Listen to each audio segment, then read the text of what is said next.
Alhamdulillah wa Assalamualaikum. syukurillah la haula wa la quwwata illa billah. Allahumma shalli ala Muhammad wa ala alihi wa sahbihi ajmain. Bersyukur kita kepada Allah pada kesempatan yang Nanti saya. berbahagia ini kembali kita dipertemukan di bahas seminar proposal eh, disertasi atas nama Bapak, ini nama beliau nih luar biasa, ini ada 3 ya, Pak Slamet Sugeng Sugondo dengan NIM 2233700008 dengan judul proposal disertasi model pendidikan agama Islam berbasis multikultural dalam membentuk sikap moderasi beragama peserta didik di SMA Negeri 2 Merauke.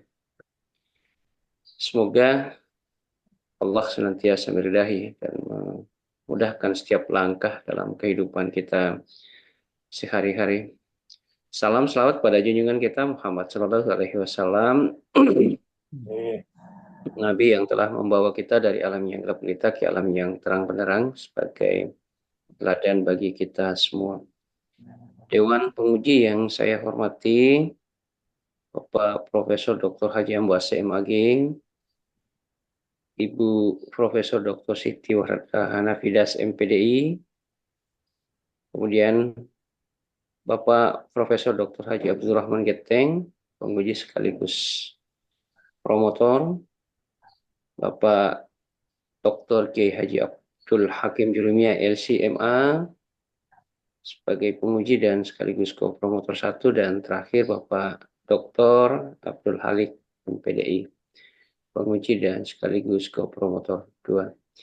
Mari kita mulai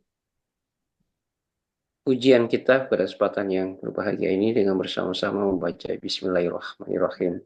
Bismillahirrahmanirrahim. Untuk selanjutnya kita akan berikan waktu kepada Bapak Slamet Sugeng Sugondo untuk mempresentasikan proposal dengan judul Model Pendidikan Agama Islam Berbasis Multikultural dalam Membentuk Sikap Moderasi Beragama Peserta Didik di SMA Negeri 2 Merauke. Pada Promo Pendus, disilakan. Terima kasih kepada Bapak Dr. Raya Mangsi selaku moderator sudah penguji. Saya ucapkan Bismillahirrahmanirrahim. Assalamualaikum warahmatullahi wabarakatuh. Waalaikumsalam warahmatullahi wabarakatuh. Terima kasih kepada para promotor dan kopromotor yang telah membimbing saya untuk menyelesaikan proposal ini dengan judul model pendidikan agama Islam berbasis multikultural dalam membentuk sikap moderasi beragama peserta didik di SMA Negeri 2 Merauke. Dan tentunya ini bisa terselenggara atas bimbingan dari promotor dan co-promotor, yaitu Profesor Dr. Haji Abdurrahman Geteng, Dr. Kiai Haji Abdul Hakim Jurumia LCMA, dan Dr. Abdul Halik MPD. Untuk itu, untuk menyikat waktu, saya langsung saja menyampaikan materi proposal saya untuk disertasi ini dengan judul Model Pendidikan Agama Islam Berbasis Multikultural dalam Membentuk Sikap Moderasi Beragama Peserta Didik di SMA Negeri 2 Merauke. Latar belakang masalah pertama, keberagaman adalah sebuah nikmat, sebab dengan keberagaman itu kita bisa menjalankan kehidupan ini dengan baik. Seorang bisa jadikan baik karena ada lawannya buruk. Seorang bisa jadikan pinter karena ada yang kurang pinter. Seorang dikatakan kaya karena ada si miskin, dan seterusnya. Itu menunjukkan bahwa nikmat. Demikian pula dengan agama. Agama itu ada dikatakan penyempurna karena ada yang disempurnakan. Agama itu dikatakan agama yang lurus karena ada yang tidak lurus dan seterusnya. Itulah nikmatnya keberagaman. Dan keberagaman itu karena sebuah nikmat dan perlu kita syukuri, eh, maka ketika kita berdampingan hidup bersosial pasti ada perbedaan, baik dari latar belakang, agama, suku, dan seterusnya. Dan perlu kemudian kita menunjukkan sikap toleransi. Nah, toleransi ini bukan kemudian mencampur adukan keyakinan. Toleransi bukan kemudian kita harus ikut kebudayaan mereka. Toleransi bukan kemudian kita memaksakan kebiasaan kita atau agama kita atau keyakinan kita kepada agama orang lain. Tapi kemudian menghormati dan saling menjaga ke, apa, keberagaman ini. Dan ketika kita hidup di Indonesia, negara yang sangat luas, yang sangat majemuk, dari Sabang sampai Merauke yang terdiri dari banyak pulau, banyak suku, banyak bahasa, dan agama yang sangat yang banyak, 6 agama yang disepakati oleh negara, maka ini perlu kemudian ditanamkan kepada setiap orang, bahkan kepada generasi muda. Dan negara ini telah kemudian memiliki cara bagaimana menanamkan itu, yaitu melalui pendidikan. Karena negara ini punya program wajib belajar, wajib belajar. Nah, melalui inilah kemudian pendidikan itu adalah uh, merupakan sarana paling baik, merupakan sarana paling ideal menanamkan nilai-nilai toleransi dalam kemajemukan itu. Dan salah satu materi atau pelajaran dalam pendidikan dalam sekolah yang menjadi tulang punggung seperti mungkin kita PPKN atau PMP, dan kemudian yang paling itu adalah PAI, Pendidikan Agama Islam. Bahkan PAI itu sering disalahkan atau sering dikambing hitamkan ketika ada siswa yang tidak bermoral, misalkan tawuran, kemudian dia tidak berakhlak, kasarnya begitu. Dan ini menjadi masalah, padahal kita ketahui bahwa PAI itu pelajaran yang jamnya tidak begitu banyak. Namun atas keterbatasan itu penting kemudian kita memaksimalkan pelajaran PAI, Pendidikan Agama Islam di sekolah, menjadi sarana paling baik, paling ideal untuk memperbaiki peserta didik di sekolah. Dan demikian pula dengan keadaan di sekolah-sekolah menengah atas, terutama di Merauke. Kita ketahui bahwa Merauke, mungkin kebanyakan orang memandang bahwa Merauke itu atau Papua, khususnya di Merauke, Muslim itu menjadi minoritas. Padahal ketika kita merujuk kepada beberapa sumber Islam itu, Muslim itu sudah menjadi mayoritas. Termasuk di SMA Negeri 2, ketika data kami cari, kami minta di pihak sekolah bahwa itu menjadi minoritas. Namun karena menjadi mayoritas. Namun karena pemangku kebijakan itu adalah bukan dari kita, maka ketika kita tidak mengikuti mereka, itu langsung sangat cepat dituduh intoleran dan semacamnya. Dan SMA 2 sekolah yang termasuk favorit di Merauke, siswanya banyak, kemudian lulusannya juga menjadi tokoh dan banyak berkecimpung di dunia di masyarakat sosial baik maupun dalam lembaga-lembaga pemerintahan. Dan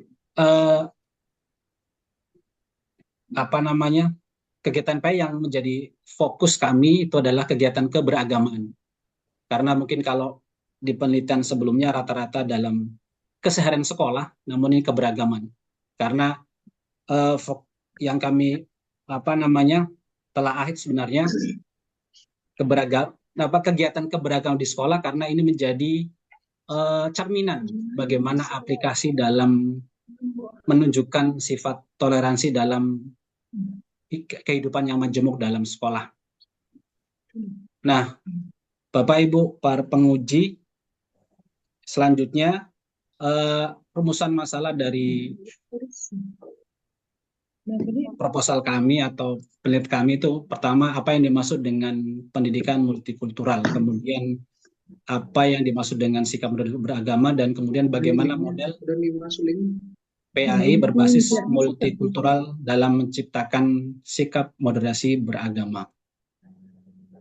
Selanjutnya tujuannya adalah menganalisis konsep pendidikan multikultural, kemudian menganalisis sikap, bagaimana sikap moderasi beragama, menganalisis bagaimana model PAI berbasis multikultural yang menciptakan sikap moderasi beragama peserta didik di SMA Negeri 2 Merauke. Selanjutnya tentang deskripsi fokus model pendidikan agama Islam di Indonesia. Nah, sejak Indonesia ini berdiri atau diproklamasikan, Indonesia mengalami beberapa perubahan kurikulum dari mulai 1947 yang disebut dengan rencana pembelajaran yang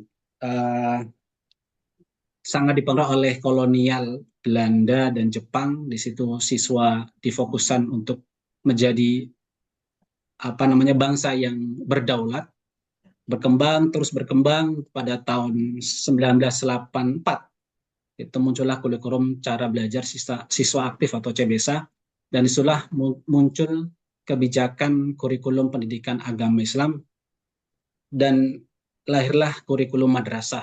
Dan tentunya ketika kita berbicara tentang madrasah, maka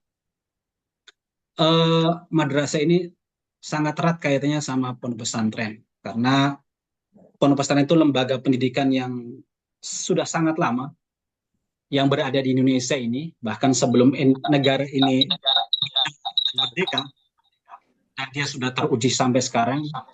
Maka kurikulum madrasah ini sangat erat kaitannya dengan kurikulum pondok pesantren. Nah, kemudian selanjutnya tentang multikultural. Multikultural itu secara literal multi atau bermakna banyak atau bermacam-macam, kemudian kultur budaya. Konsep ini berbeda dengan keanekaragaman budaya, karena kalau keanekaragaman itu ya kita mengakui berbeda-beda kondisi kita, suku, adat dan kebiasaan. Namun kalau multikultural itu berbeda-beda tapi kemudian menginginkan kesederajatan, kesamaan, kesempatan dalam beraktivitas atau mengaktualisasi antara minoritas dengan mayoritas. Nah, sedangkan pendidikan multikultural merupakan pendidikan yang mengajarkan cara menghargai keberagaman budaya, ras, suku, etnis, bahasa, dan agama. Atau kemudian pendidikan untuk power of color, artinya pendidikan multikultural merupakan bentuk pendidikan yang arahnya untuk mengeksplorasi berbagai keadaan dan keragaman, karena keberagaman merupakan suatu keniscayaan. Di sini antara ras, suku, etnis, bahasa, atau agama yang lainnya memiliki kesempatan yang sama agar kemudian mendapatkan hak yang sama, itu pendidikan.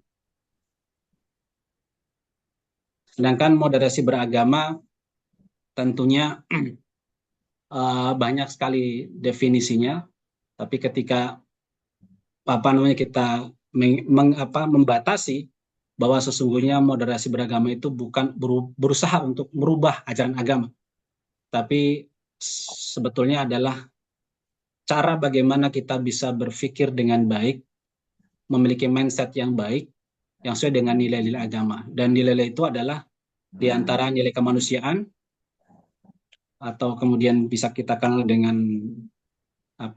hifdzun nafas kalau dalam maqasid syariah, di mana nilai kemanusiaan ini menjadi sangat penting, karena syarat sendiri ketika bersinggungan atau bertabrakan dengan hifdzun nafas, nilai kemanusiaan, itu bisa berubah. Bahkan karena pentingnya hifdzun nafas, agama itu sampai menempatkan eh, poin yang penting. Contoh misalkan ketika kita menentukan awal bulan, misalkan bulan Ramadan atau bulan Syawal, itu kita cukup di Islam cukup kemudian menunjukkan satu saksi. Kita bisa melakukan mengatakan besok Ramadan, besok Syawal, dan seterusnya. Tapi ketika berkenaan dengan hifdzun nafs, kehormatan manusia, contoh untuk menentukan si fulan berzina dan tidak, itu membutuhkan 4 saksi yang keempatnya itu memandang secara utuh bagaimana terjadinya perbuatan itu. Menunjukkan bahwa itulah agama bagaimana menjaga kehormatan manusia atau hifdzun nafs. Kemudian selanjutnya nilai kesepakatan bersama atau uruf. Dan uruf ini penting karena ketika kita melihat beberapa ayat dalam Quran itu mengatakan bahwa misalkan kuntum khaira ummatin ukhrijat linnasi ta'muruna bil ma'ruf. Ayat ini unik sekali. Jadi kalian bisa menjadi umat yang yang terbaik, yang bisa mengeluarkan manusia atau menjadi penengah manusia, tapi kemudian syarat utama pertama itu ta'muruna bil ma'ruf, menyuruh kepada kebaikan. Ma'ruf dengan uruf itu satu kata yang sama. Jadi ini artinya apa namanya? Ketika kita memiliki satu pandangan yang sama, meskipun dia beriman atau tidak, dia muslim atau tidak, dia sholat atau tidak, kita memiliki pandangan yang sama tentang adat atau uruf ini, kebiasaan ini, kesepakatan ini, itu hidup bisa menjadi sangat baik dan sangat kondisional dan aman. Contoh ketika kita mengatakan bahwa tangan itu ketika kita gunakan untuk memukul orang tanpa alasan, itu kita sepakat, itu tidak baik. Tangan ketika digunakan untuk mencuri, kita sepakat, siapapun dia sepakat itu tidak baik. Itulah uruf. Dan ketika kita sepakati itu tidak baik dan semua orang sepakat, maka cepat sekali kemudian keadaan itu menjadi sangat baik atau tentram dan saling menghormati dan seterusnya. Sama halnya dalam keberagaman, dalam kebiasaan rumah misalnya, bertetangga ketika ada orang punya hajatan, tetangganya kemudian membunyikan sound begitu keras, maka kita sepakat bahwa itu tidak baik. Dan ketika itu kita lakukan, maka kita bisa menjadi umat yang terbaik. Oleh karena itu, kita juga sering mendengar berita misalkan di Amsterdam atau di Denmark ya, penjara bisa kosong karena kebiasaan kesepakatan mereka bahwa untuk tidak melakukan itu kesepakatan bersama atau urf, dan urf tadi bisa menjadi hukum. Contoh misalkan dalam kaidah usuliyah al-adah al-muhakkam, adat itu bisa menjadi hukum. Kemudian yang ketiga adalah nilai ketertiban umum. Dan nilai ketertiban umum itu lahir dari kesepakatan bersama atau urf. Ketika kita sepakat dalam kebaikan, urf itu, maka ketertiban akan berjalan dengan baik dan hidup itu bisa sangat tentram. Selanjutnya bab 2 tentang pustaka dan landasan teori. Nah, penelitian yang relevan dari judul kami itu ada yang kami cek ada 5, masing-masing memiliki spesifik sendiri, tapi dari kelimanya itu berbeda dengan apa yang akan saya teliti. Sebab dari kelimanya itu rata-rata itu melihat proses pembelajaran pendidikan di sekolah. Nah, kalau di yang penelitian yang akan saya teliti itu dalam kegiatan keberagamaan. Karena saya sampaikan di awal, contoh misalkan orang agama sahabat itu sering mengatakan bahwa ketika orang Muslim ada kegiatan keberagaman, misal Maulid Nabi atau misalkan hari raya halal bihalal di sekolah. Kemudian yang non Muslim bergabung ikut dan seterusnya. Tapi kemudian kenapa ketika Natal bersama yang Muslim tidak boleh ikut. Nah, pandangan inilah kemudian menjadi gesekan atau gap antara Muslim dan non-Muslim di SMA Negeri 2, antara guru yang Muslim dan non-Muslim juga demikian. Nah, itu yang kemudian penting ingin kami tunjukkan bahwa mana yang boleh dan mana yang tidak. Nah, selanjutnya, ini perbedaannya. Jadi pertama objek, perbedaannya itu kami di SMA Negeri 2 di Merauke, dan kemudian fokusnya penelitian kegiatan beragama dan lingkungan sekolah, bukan proses pembelajaran seperti penelitian-penelitian sebelumnya. Dan landasan teorinya, pertama tujuan pendidikan. Kita tahu bersama dalam Undang-Undang Sisdiknas, tujuan pendidikan kita itu adalah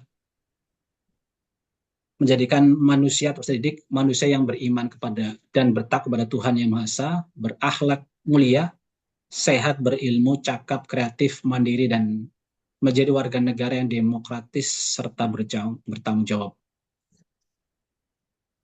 Tentunya ini sama hubungannya dengan pendidikan dalam pesantren, dalam madrasah. Seperti saya sampaikan di awal bahwa PAI itu hampir rata-rata timbulnya dari madrasah. Madrasah itu dapat pesantren, dan pesantren itu salah satu tujuannya adalah menciptakan manusia yang baik, atau bisa tafakuh fiddin, serta tafakuh fiddin ilmunya bisa diaplikasikan dalam masyarakat. Dan ketika kita merujuk kepada Islam, kata pendidikan itu erat kaitannya dengan kata tarbiyah. Dan ketika kita merujuk kepada kata tarbiyah, itu asul madah atau huruf penyusun kata tarbiyah itu, ketika kami lihat di beberapa literatur, terutama di kamus, memiliki beberapa kata atau asul madah. Namun dari perbedaan itu sebenarnya memiliki makna yang saling menguatkan. Contoh dari kata robba yarbu, artinya bertambah dan berkembang. Robba yarubbu, memperbaiki, mengurusi, menjaga, dan mengatur. Robbiya yarba, artinya tumbuh. Dan kita tahu juga Allah memiliki sifat atau nama Robbun, yang maha mengurusi. Ini menunjukkan bahwa tarbiyah itu, kenapa kata tarbiyah disandingkan dengan kata pendidikan, apalagi di kita ada fakultas tarbiyah dan seterusnya, karena memang fungsi dari murabi atau pendidik itu adalah memperbaiki, mengurusi, dan menjaga peserta didiknya step by step, atau bertumbuh dari mulai yang umur yang paling kecil, kemudian terus sampai yang tinggi. Dan kita tahu murabi itu di dunia ini ada dua. Pertama, murabi yang bersifat manusia, kemudian murabi yang Allah sendiri sebagai Tuhan. Dan Allah sebagai murabi itu tanpa pamrih, dan manusia itu pamrih. Dan pendidikan Islam seyogianya bertujuan itu mengembangkan atau mengaktualisasikan berbagai macam kecerdasan jamak, yaitu kecerdasan rasa, kecerdasan angka, kecerdasan suara, kecerdasan warna, kecerdasan bahasa, kecerdasan mencipta, dan kesadaran dan kecerdasan lainnya. Jadi fungsi guru tadi membantu siswa dapat mengaktualisasi kecerdasan ini, agar kemudian tadi manusia itu menjadi orang yang yang kamil, misalnya kamil atau yang baik, yang seperti sebagaimana di awal dapat tercantum dalam Sisdiknas tersebut. Nah, Bapak Ibu penguji dari mata Allah Subhanahu wa taala, ketika kita merujuk kepada kata tarbiyah, maka alangkah hebatnya ketika kita bisa merujuk pada bagaimana cara Allah mendidik manusia. Jadi meskipun umatnya atau hambanya itu tidak sesuai dengan aturan atau misalkan kufur nikmat, Allah tetap kemudian mengatakan manusia itu sebagai hambanya. Itu bukti bahwa seorang murab itu benar-benar ikhlas lillahi ta'ala memperbaiki peserta didiknya atau orang yang atau objek didiknya. Nah, kemudian selanjutnya tentang pengembangan kurikulum. Jadi ketika kita ingin mengembangkan kurikulum, maka ada beberapa landasan agar kurikulum ini bisa sesuai dengan tujuan dan apa yang kita inginkan. Tambah dengan filsafat yang menentukan arah untuk apa, bagaimana, dan targetnya apa dalam pendidikan ini. Dan itulah biasa disebut mindset atau worldview. Apakah benar-benar untuk menciptakan anak-anak itu menjadi anak yang baik, atau kemudian hanya bersifat dunia, misalkan kuantitatif bukan kualitatif. Kemudian juga landasan psikologi, kita tahu bahwa anak itu seorang peserta didik itu sebagai manusia yang memiliki jiwa yang mengalami perkembangan secara fisik, intelektual, sosial, emosi, dan moral. Dan kita kurikulum harus bisa menyesuaikan. Anak SD kurikulumnya ini, TK ini, SMP ini, SMA ini, dan seterusnya. Sesuaikan. Kemudian juga landasan sosiologis. Agar kemudian kurikulum tetap sasaran ketika anak keluar dari sekolah tersebut, kemudian bisa apa ya menjadi anfa'ulinnas, manusia bermanfaat bagi masyarakatnya, atau bisa menjawab tantangan atau kebutuhan dari masyarakat. Itulah 3 aspek untuk mengembangkan kurikulum. Kemudian selanjutnya yaitu tentang moderasi beragama. Nah, kata moderat atau moderasi itu berasal bukan dari bahasa Indonesia, dari bahasa Barat. Dan ketika kita merujuk kepada literatur Barat, kata moderasi ini banyak sekali yang bertentangan dengan syariat itu sendiri. Oleh karena itu, ketika kita sebagai umat Islam kemudian memiliki panduan yaitu Quran dan hadis, maka alangkah baiknya dan pasnya ketika kita bisa merujuk kata moderasi itu dalam literatur teks yang ada yaitu Quran dan hadis. Dan surat Al-Baqarah ini wa kadzalika ja'alnakum ummatan wasatan litakunu syuhada 'alan nas wa yakuna rasul 'alaikum syahida, dan seterusnya. Itu dijadikan rujukan utama ketika kita merujuk kepada buku moderasi beragama yang dikeluarkan oleh Kementerian Agama, dan ini menjadi rujukan utama ummatan wasata. Dan kemudian ketika kita membaca tafsirnya, salah satunya adalah tafsir Al-Misbah, menjelaskan bahwa wasaton itu setidaknya memiliki 3 makna. Pertama, posisi di pertengahan, tidak terlalu kanan atau tidak puritanisme, dan tidak fundalisme, dan tidak ke kiri atau liberal. Tidak liberal. Dan ini juga pertengahan ini bukan kemudian tidak memihak, tidak. Karena Islam itu tidak mengenal, tidak memihak, harus memihak sesuai dengan ilmu yang ada. Kemudian selanjutnya, makna dari ummatan wasata itu menjadikan sesuatu yang diberikan Allah sebagai potensi yang diaktualisasikan, seperti moderasi diberikan Allah sebagai potensi agama Islam. Jadi ketika sudah diberikan kita sebagai modal diri untuk bisa mengaktualisasikan, kita lakukan sebagai alat tersebut. Kemudian yang terakhir menjadi orang yang moderat, artinya tidak berlebihan, adil. Itu makna dari moderasi agama dari kata ummatan wasatan dalam surat Al-Baqarah ini. Kemudian prinsip dasar yang menjadi dasar moderasi beragama. Pertama yaitu prinsip keadilan, artinya menegakkan kebenaran tanpa menganiaya. Kita sering menerjemahkan adil itu wadu syai fi makanihi. Jadi Ya, 5 menit lagi Pak Sugeng. Oh, ya, saya agak cepat, Prof. Ya. Jadi menempatkan pada tempatnya, kemudian prinsip keseimbangan atau wazun, kemudian prinsip persamaan atau musawa, yang terakhir prinsip ta'awun. Kemudian selanjutnya bab ketiga,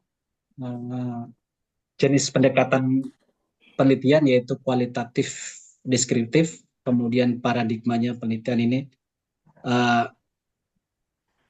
kemudian analisis dan pengambilan kesimpulan itu ada dua, induksi analisis dan ekstrapolasi. Dan selanjutnya kemudian lokasi penelitian di SMA Negeri 2. Kemudian waktunya itu tahun ajaran semester genap. Awalnya kami ingin sampai 1 semester. Apakah bisa, saya belum tahu. Karena 1 semester itu anggapan kami itu di sana ada Natal bersama, ada halal bihalal, itu poinnya. Karena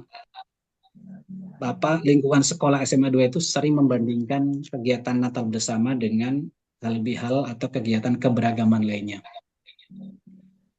Kemudian selanjutnya sumber data ada primer, sekunder, kemudian fenomena proses dan aktivitas, kemudian tahap pengumpulan data, ada persiapan, pelaksanaan akhir, kemudian pengumpulan data, ada wawancara, dokumentasi, besar dan kepustakaan, dan adalah teknik pengolahan data yang dari awal kita mengumpulkan data, kemudian data yang sudah kita dapat kita reduksi, kita olah kembali, kita sajikan, dan ketika itu ada yang salah bisa kita verifikasi, dan kita simpulkan kalau masih ada yang kurang tepat bisa kemudian direduksi kembali.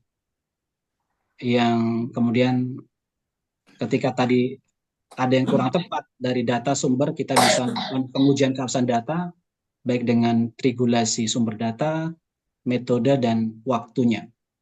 Itu dulu, Nah, nulis. Kamu itu ya, demikian dari kami presentasinya. Mohon arahan dan koreksinya.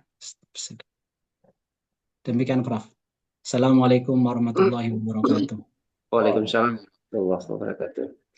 Ya, terima kasih Pak Sugeng ini sudah menyampaikan proposal disertasi luar biasa. Untuk selanjutnya sebelum kita ke Dewan Penguji, kita ke peserta dulu, peserta seminar. Saya lihat tadi ada beberapa, tadi ada Ibu Subuhan, ada Ibu En, ada siapa Pak Rashid tadi? Oh hilang ya. Silakan mungkin Pak Subuhan atau Pak Ibu En, ada masukan kepada Pak Slamet. Silakan.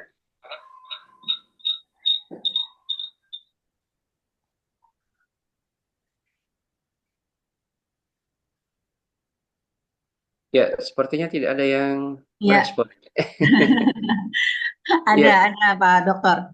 Ya, silakan Ibu En. Iya, baik Pak Dokter, setelah menyimak apa yang disampaikan oleh Pak Slamet Sugeng Sugondo, beliau sudah menyandang S3 nih Pak, Slamet Sugeng Sugondo. Ya, S3 ya. Iya, sungguh luar biasa. Menurut saya sudah ini cuma masukan-masukan dari para dosen ini sangat melengkapi dan mengisi serta membangun motivasi kita untuk bisa sama-sama menyelesaikan proposal disertasi ini. Mungkin sementara tidak ada koreksi yang detail, saya rasa sudah bagus karena saya pribadi masih dalam proses belajar dari Pak Slamet juga. Setiap ketemu itu selalu saya yang banyak cerewet karena pada dasarnya ibu-ibu ini otaknya tercabang banyak, jadi selalu bertanya dengan beliau-beliau ini. Mungkin begitu Pak Dokter, kami kembalikan. Iya, terima kasih. Ini luar biasa nih Pak Sugeng ini. Ya, untuk memanfaatkan waktu kita ke Dewan Penguji. Ini Bapak Prof. Ambo sepertinya tidak ada di ruang Zoom kita. Langsung kita ke penguji kedua saja, Ibu Prof. Profesor Dr. Siti Wardana Binas. Pada Ibu Prof, silakan Prof. Baik, Assalamualaikum warahmatullahi wabarakatuh. Waalaikumsalam warahmatullahi wabarakatuh. Saya hormati para Dewan Penguji hari ini dan terima kasih dari moderator sudah memberikan kesempatan untuk memberikan masukan-masukan atau saran kepada Promotendus. Dan terkhusus kepada Promotendus, Bapak Sugeng, Bapak Slamet Sugeng Sugondo. Ya. Baik, kalau kita melihat judul yang akan dikaji nanti melalui penelitian adalah model pendidikan agama Islam berbasis multikultural dalam membentuk sikap moderasi beragama. Ya, nah ini judul sangat menarik karena mengkaji tentang multikultural yang berbentuk sikap moderasi beragama. Saya kira arahannya ke sana, ya. Multikultural itu akan arahannya ke sikap moderasi beragama. Karena kalau kita melihat bahwa model pendidikan agama Islam, ya, berbasis multikultural itu bertujuan tentunya untuk membentuk sikap moderasi beragama yang tentunya inklusif dan toleran di kalangan peserta didik nantinya. Nah, dalam hal ini pendidikan ini tentu mengintegrasikan, ya, nilai-nilai keberagaman budaya, baik itu suku dan agama, tentunya dalam proses pembelajaran agama Islam. Nah, yang harus diperhatikan Pak Sugeng nanti di sini dalam mengkaji disertasinya tentu tentang pendekatan multikultural itu, ya, model pendidikan ini menekankan bahwa pengenalan dan penghargaan terhadap keragaman budaya dan agama yang ada di masyarakat, di mana itu diajarkan terhadap siswa untuk memahami bahwa Islam menghargai keragaman dan mendorong umatnya untuk hidup harmonis, tentunya di tengah perbedaan. Nah, ini harus nanti dikaji di dalam disertasinya. Kemudian tentu ada kurikulum yang inklusif, ya, inklusif dalam artian bahwa materi pembelajaran itu mencakup topik-topik tentang toleransi, ya, toleransi, kemudian perdamaian dan tentunya keadilan sosial. Nah, ini yang harus nanti dikaji tentang kurikulumnya, tentu disusun sedemikian rupa sehingga menghindari penafsiran yang sempat dan eksklusif terhadap ajaran Islam, di mana peserta didik nanti di sini diajak untuk memahami Islam itu sebagai agama yang membawa rahmatan bagi seluruh alam semesta. Ini nanti akan terjadi semua. Kemudian ada pembelajaran berbasis diskusi, kemudian penguatan sikap toleran terhadap peserta didik, kemudian peran guru sebagai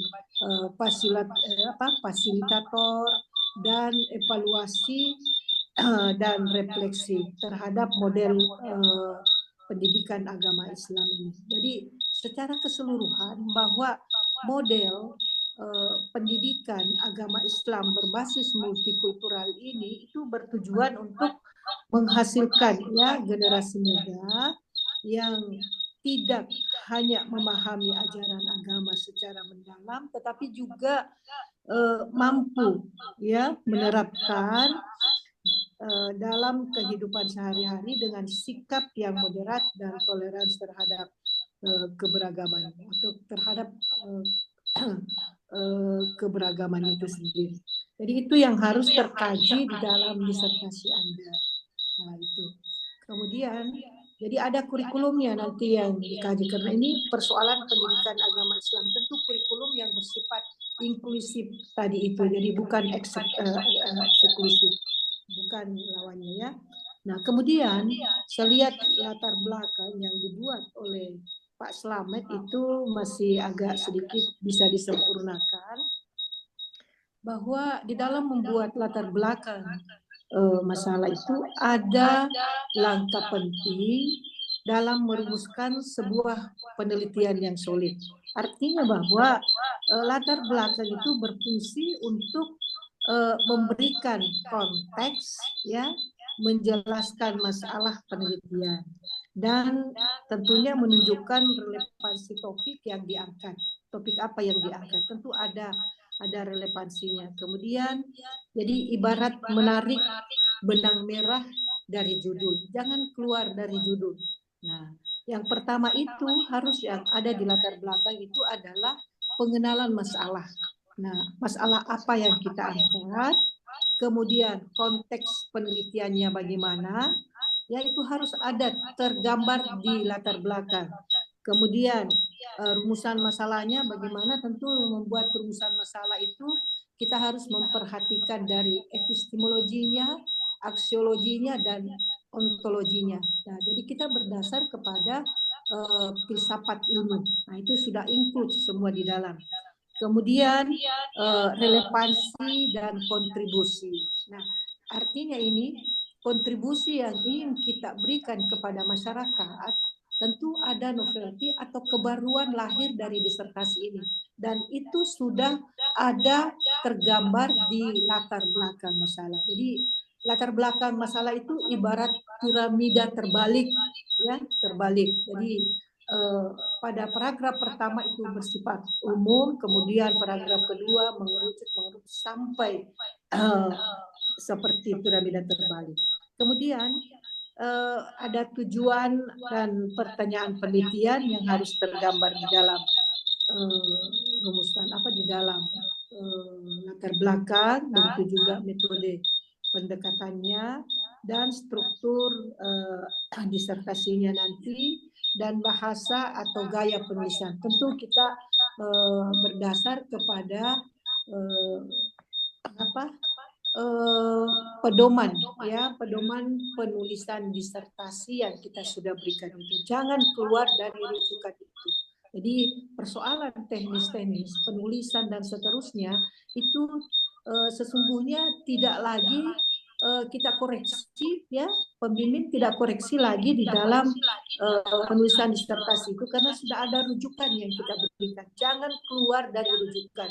Ingat bahwa nomenklatur Kemenak itu adalah footnote, bukan in-note. Ya. Kemudian juga cara membuat daftar pustaka, tolong diperhatikan itu pedoman kita, pedoman penulisan disertasi pasca sarjana Unpar. Jangan ambil yang lain, ya. Nah, kemudian kita tidak pakai sesungguhnya lagi namanya IBIT, LogSheet, ya, OPSheet, itu sudah artinya bahwa harus ditulis referensi yang kita kutip. Siapa pengarangnya, judul bukunya, penerbitnya, kemudian halaman, ya. Jadi tidak menggunakan lagi IBIT, OPSheet, LogSheet. Jadi harus langsung ditulis dengan jelas, ya, di mana dikutip itu. Nah, itu nomenklatur dari Kemenak yang harus kita perhatikan, dan jangan mengganda di dalam penulisan karya ilmiahnya. Artinya bahwa mengganda itu jangan ambil endnote, ya, endnote seperti itu. Saya kira itu saja yang sempat saya berikan dalam forum ini. Mudah-mudahan Pak Slamet, saya ucapkan selamat, ya Pak Slamet, sudah berselamat ini. Semoga tidak stagnan lagi dalam penelitiannya sebentar. Oke, saya kira demikian. Saya kembalikan ke moderator. Assalamualaikum warahmatullahi wabarakatuh. Waalaikumsalam warahmatullahi wabarakatuh. Terima kasih Prof. Wardah telah memberi masukan. Assalamualaikum, kami perbaiki Prof.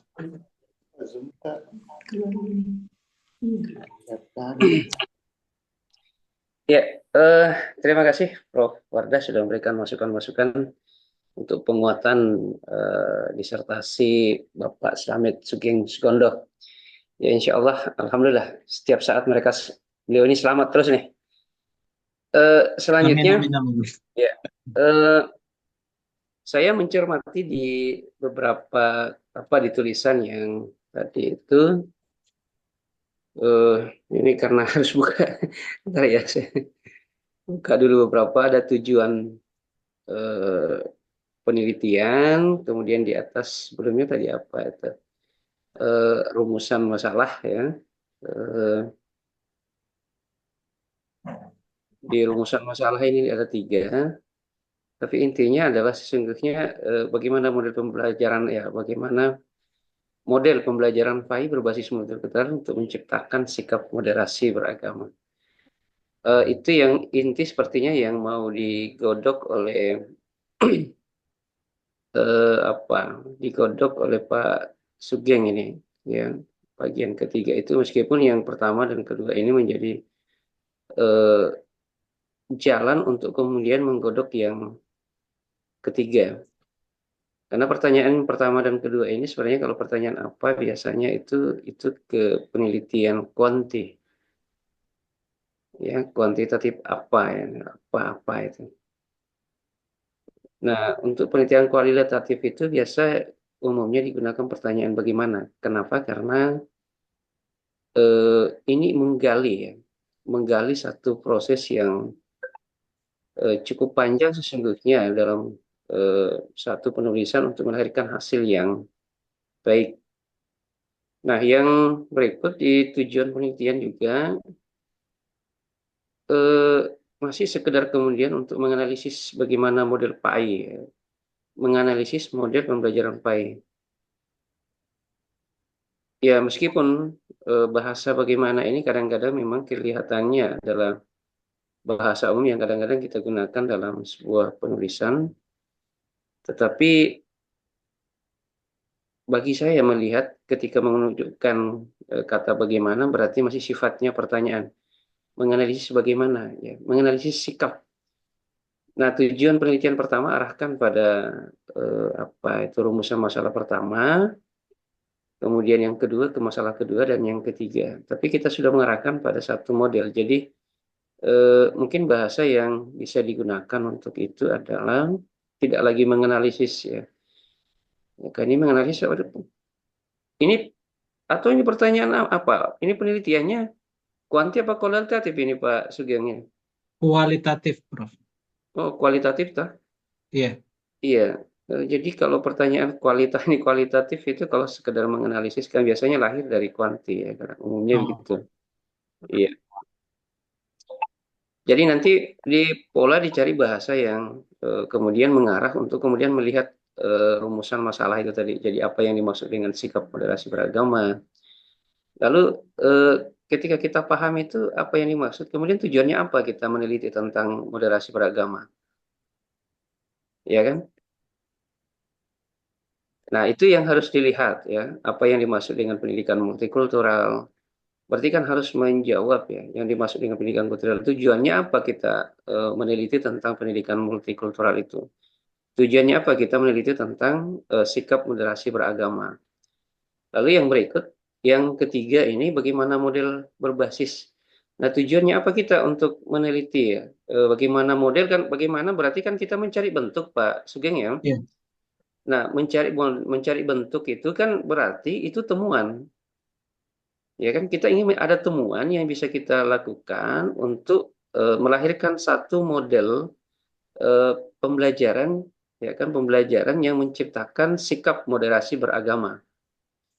Nah, itu yang harus dicermati, ya. Jadi dari aspek kebahasaan itu kan mudah-mudahan bisa mengarahkan kita untuk lebih memahami apa yang kita mau teliti. Nah, itu tadi. Berarti kan kita sudah melihat, jadi ketika pertanyaannya itu, maka tujuannya apa, ya kan? Berarti kan ketika bagaimana modelnya. Nah, berarti mencari bentuk, maka tujuannya apa? Maka tujuannya adalah menemukan model, ya kan? Jadi jangan menganalisis model, karena kalau menganalisis model berarti kan biasanya yang sudah ada yang kita mau analisa. Barang ada yang kita mau analisa. Sementara ini ya, barang yang mungkin kita mengatakan belum ada, maka kita akan menemukan modelnya, dan dari model itulah kemudian kita temukan model inilah mungkin yang cocok, ya, untuk diterapkan dalam sebuah pembelajaran dengan kultur misalnya di Merauke sana. Meskipun tadi ada informasi dari Pak Slamet Sugeng itu bahwa sesungguhnya posisi umat Islam di Merauke itu sekarang kan tidak lagi menjadi minoritas, tapi sudah mayoritas. Saya juga pernah baca satu artikel sederhana bahwa sesungguhnya kan Islam itu lebih duluan masuk di Papua, ya. Iya, Prof. Cuman karena mungkin Papua ini di latar belakang, lalu lebih banyak orang-orang misionaris yang hidup di sana, sehingga kemudian kelihatan umat Islam itu termarginalkan, ya kan, termarginalkan. Padahal sesungguhnya dia lebih duluan tiba di sana ketimbang eh, agama-agama yang lain. Nah, itu satu bagian. Kemudian kita ke halaman berapa ini Pak Sugeng? Halaman 23 di proposal yang dikirim ke saya. PDF proposal ini. Ada tadi itu halaman 23. Yang tabel itu Pak Sugeng ya. Oh iya, Pak. Yang tabel itu tabel persamaan ini persamaan ya, perasaan ya, persamaan dan Persamaan perbedaan. dan perbedaan ya, Pak. Iya, iya. Eh, nah, dari tabel persamaan dan perbedaan itu bisa sesungguhnya kan apa persamaannya ini, perbedaannya ini. Kalau gitu tambah saja satu. Kebaharuannya apa? Jadi ada persamaan, ada perbedaan, tambah satu kolom. Kebaharuannya apa? Bahasanya novelty-nya apa, ya kan? Pakainya novelty atau kebaruan? Novelty, Prof. Bapak pakai yang mana aja, terserah. Yang jelas dua bahasa ini umum digunakan.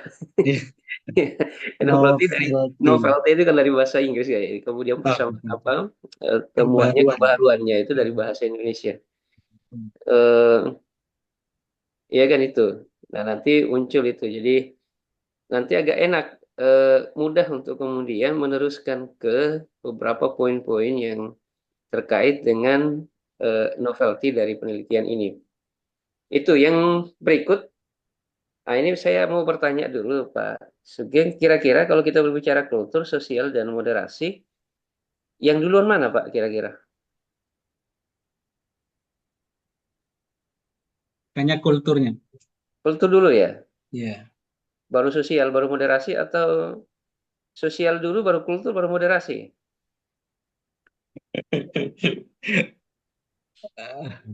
Ya, ya. Eh, karena ketiga unsur ini kan menjadi bagian penting dari penelitian ini. Karena kita meneliti tentang multikultural yang pada hakikatnya multikultural itu lahir dari mana? Ya kan? Dari kultur. Multikultural itu kan dari kultur itu lahir dari mana? Lalu moderasi lahir dari mana? Nah, kita coba belajar sejarah. Oh. Kalau kita berbicara tentang sejarah, berbicara tentang sosiologi, berarti sesungguhnya yang pertama itu sosialnya. Ya, ilmu sosial ini kan Sosiologi itu kan menjadi dalam Itu menjadi ilmu, bisa lah saya mengatakan turunan ketiga dari ilmu pengetahuan, dari sejarah ilmu pengetahuan. Bisa. Bisa ya, bisa menjadi Bisa. ketiga, tapi dia juga bisa menjadi yang keempat, ya kan? Dia bisa yang ketiga, bisa menjadi yang keempat. Yang pertama itu apa? Sejarah ilmu pengetahuan pertama itu apa? Itu pertanian bersamaan dengan lahirnya peternakan. Itulah ilmu pertama yang langsung dilakoni kehidupan manusia. Itu sejak zamannya Nabi Adam. Nah, relasinya kemudian hubungan antara petani peternak ini dalam membangun hubungan itu kan bisa melahirkan ilmu jual beli yang kita kenal dengan yang kita kenal dengan dulu barter Berdagang. ya, barter ya, Hmm. tukar menukar barang. Nah, proses interaksi itu kan melahirkan yang disebut dengan ilmu sosial tadi, Iya, hubungan sosial sosial. kemasyarakatan. Nah, ternyata hubungan sosial kemasyarakatan itu yang terbangun antara turunannya Kabil dan turunannya Habil itu kemudian menjadi budaya yang berkembang. Ya, kebiasaan di masyarakat itu yang kemudian dipertahankan dari hubungan sosial itu kemudian menjadi budaya. Lahirlah yang disebut dengan kultur, ya kan? Lahirlah yang disebut dengan kultur tadi itu. Berarti sosial dulu baru lahirkan kultur, nanti moderasi. Nah, Pak Sugeng, saya minta di bab 2 ini mungkin ada satu pembahasan khusus tentang sejarah lahirnya pembelajaran multikultural itu. Termasuk nanti diurai juga sedikit tentang sejarah lahirnya istilah moderasi. Eh, Mungkin kita ke Indonesia aja, terus saya yang luar-luar. Ya, kita ke Indonesiaannya saja yang itu. Lalu kira-kira Pak Sugeng, kalau saya tanya, ini moderasi yang kemudian tadi Bapak mengangkat satu ayat dalam Quran Surah Al-Baqarah itu wasatiyah ya. Iya, Gimana kira-kira Bapak melihat itu? eh, sebenarnya kata moderasi sama wasatiyah itu kurang pas juga. Kalau Hmm, saya pelajari itu banyak istilah istilah agama itu ketika kasarnya cocokologi ya cocok logi. dengan istilah-istilah yang ada di Indonesia. Dan itu saya juga kurang sepakat. Cuma karena sudah familiar digunakan itu, akhirnya saya mengikuti. Oh Contoh kayak gitu ya. misalkan ya kata din sama religion itu nggak cocok ketika saat arti definisi nggak cocok jauh sekali istilah. Contoh Ya. begitu aja. Awalnya saya juga ingin membahas itu, maksudnya ingin nulis itu, Pak, takutnya terlalu melebar. Ya. Makanya Ya kan saya hapus. kita tidak bisa tidak ketika meneliti ini memang secara kecil ada sedikit sejarah yang mungkin itu karena mau tidak mau penelitian ini kan sebagian akan terkait dengan itu. Iya, Maka sejarah-sejarah singkat-singkat itu bisa menjadi satu rujukan teori untuk melahirkan apa. Jadi apa yang sudah ditulis orang itu kan menjadi teori yang sudah ada, lalu kemudian apa temuannya nanti Pak Sugeng. Nah, temuan Pak Sugeng itu dengan teori yang sudah ada dikolaborasi atau kemudian ya tadi yang kemudian saya katakan apa apa novelty-nya, apa kebaruan dari situ itu siap, nanti siap, akan dipertemukan sehingga menjadi sesuatu yang berbeda dari apa yang teorinya yang ada kemudian apa yang ditemukan nanti itu disesuaikan. siap, siap. Nah, Siap. memang kata moderasi tapi itu mungkin itulah yang bisa kita gunakan hari ini karena sudah umum digunakan kadang-kadang barang salah juga kalau sudah disepakati ya sudah jadi benar ya.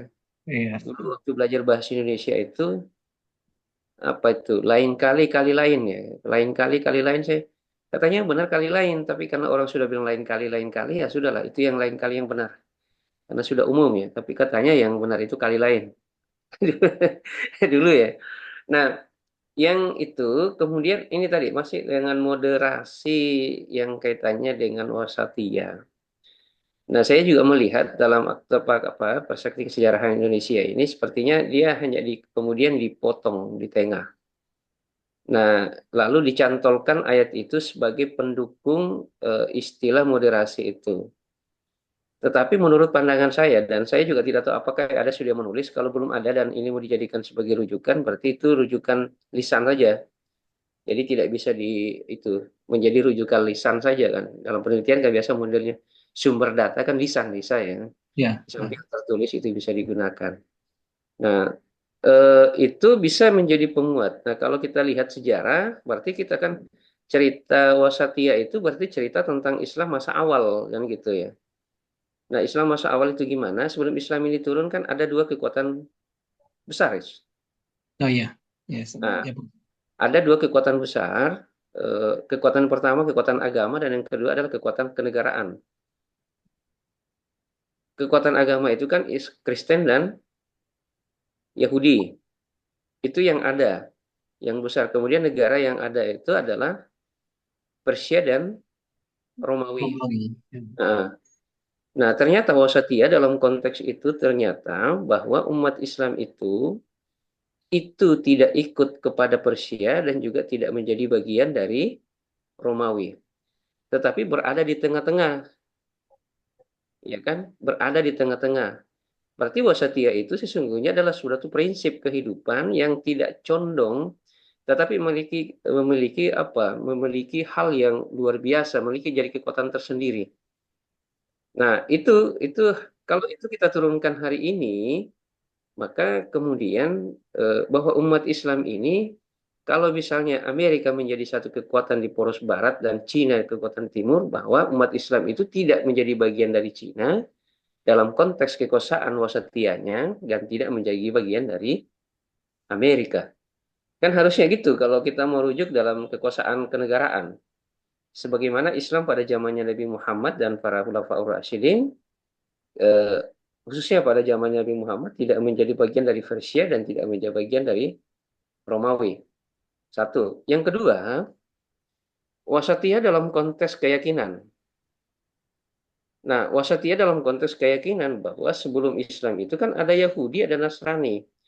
Sejarah Al-Quran bercerita tentang karakter orang Yahudi yang apa itu? Kalau kita lihat, orang Yahudi itu lebih cinta kepada dunia ketimbang akhirat. Maka kemudian dalam sejarah pernah kita baca sejarah zamannya Nabi Musa itu, ya jago orang Yahudi itu, minta hari beribadahnya diganti, ya kan? Dari hari Jumat ke hari Sabtu, ya, Iya, Sabaan itu ya. iya, Nah, itu yang harus dipahami, keberanian-keberanian itu yang harus dibangun, ya. Ya, karena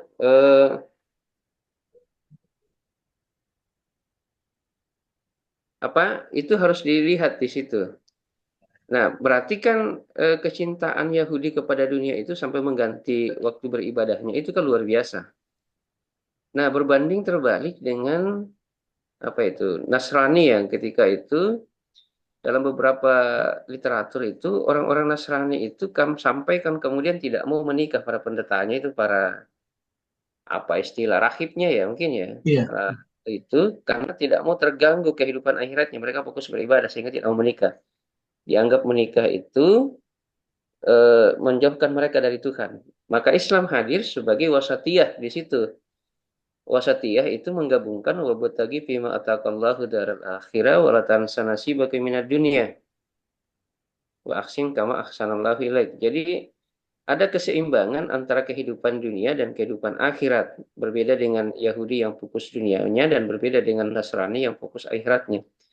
Islam berada di antara kedua. Nah, ini yang harus mungkin juga menjadi satu rujukan sederhana. Kalaupun tidak ada literatur, saya mengatakan saya juga cari literaturnya, tidak ada. Saya mencoba membangun cara berpikir saja, ya. Ketika konsep wasatiyah moderasi ini dibangun dan waktu Muhammadiyah dulu menggaungkan di periodenya Pak Din sebagai ketua Muhammadiyah membangun gerakan wasatiyah itu. Meskipun ketika saya melihat agak berbeda yang saya pahami dengan yang disampaikan itu. Karena wasatiyah itu kemudian diarahkan kepada moderat, ya, sifat yang tengah-tengah. Yang hari ini implikasinya apa? Nah, di beberapa kalangan umat Islam, moderat wasatiyah itu, tengah-tengah itu sama dengan orang munafik. Tidak Islam tapi tidak kafir, kan gitu ya. Nah, kenapa? Karena tadi itu tiba-tiba dibangun, kemudian kita tidak belajar pada konsep kesejarahan umat itu. Dipotong di tengah jalan, ya kan? Nah, itu dipotong di tengah jalan, akhirnya melahirkan model baru dalam menguji habis, ya. Itu jadi melahirkan satu model baru yang berbeda lah dengan konsep awal wasatiyah menurut saya. Ya, saya pikir itu masukan-masukan saya, Pak Sugeng. Mudah-mudahan ini juga bisa menambah. Karena saya lihat ada dua model judul disertasi yang seperti ini. Saya juga lupa yang satu, tapi bukan moderatnya. Ya sama-sama multikultural sepertinya juga. Saya lihat ada multikultural yang satu. Sampai situ. Saya pikir begitu. Terima kasih. Nanti insya Allah kita mungkin ada diskusi-diskusi lain tentang ini. Ya, saya pikir gitu dan saya selanjutnya menyerahkan ke Prof. Abdurrahman Geteng yang tidak persepsi, beliau lebih tajam dari dunia kependidikannya. Silakan Prof. Terima kasih, terima kasih. Ya. Terima kasih. Assalamualaikum warahmatullahi wabarakatuh. Waalaikumsalam warahmatullahi wabarakatuh. Yang saya hormati Bapak Moderator, para co-promotor dan pemuji, para partisipan, terkhusus kepada Forum Pendek. Jadi selaku promotor, banyak memberikan arahan-arahan untuk